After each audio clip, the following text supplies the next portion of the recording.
150 years ago, Swedish houses were warmed up by fire in the fireplace. They had to build small houses because a single fire couldn't warm up a big house. They had to chop the wood very often to keep the house warm 24/7. In the 1930s, you could buy wood that was chopped by machines, then you just have to put it in the stove and it will generate a lot of heat. Enough heat to make a big house warm. This method is more safe because there is no risk for the house to burn down. Nowadays we use radiators that are run by electricity. It's much easier because you don't need any wood.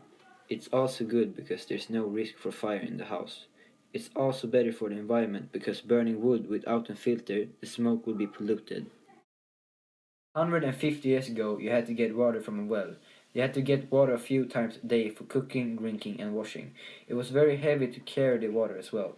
During the winter time, the water was frozen, so you couldn't get it out of the well. So they were obligated to take ice and melt it. 80 years ago, you could get the water from a tap. With this tap, you didn't have to carry the water anymore. They also started to clean themselves and their house more because it was easier to access to the water. In the 21st century, we still use the tap, but a better version. With this tap, you can choose between cold and hot water, so you don't have to boil the water anymore.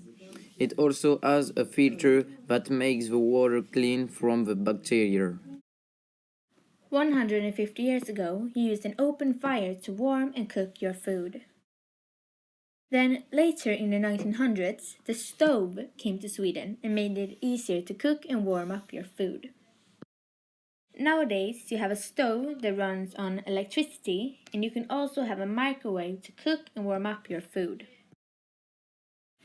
When you wanted to go to the toilet 150 years ago, you would have to go outside, even if it was winter, because you didn't have any toilets inside. But in the 1900s, you could use a toilet inside the house with running water, so you didn't have to go outside. The toilets haven't changed much from the 1900s and now, but the only thing is that now design is much better and the technique is improved.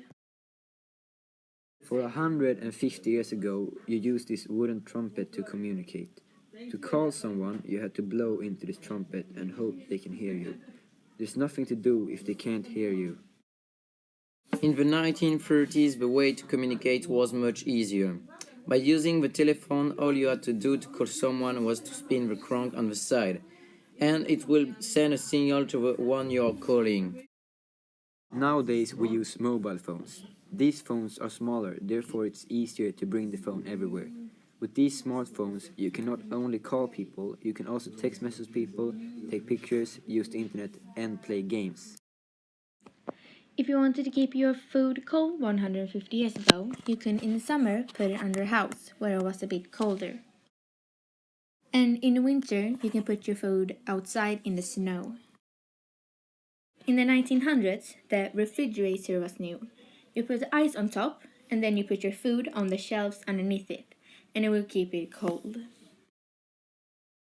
Nowadays, the refrigerator runs on electricity, so you don't have to worry about not being winter or running out of ice.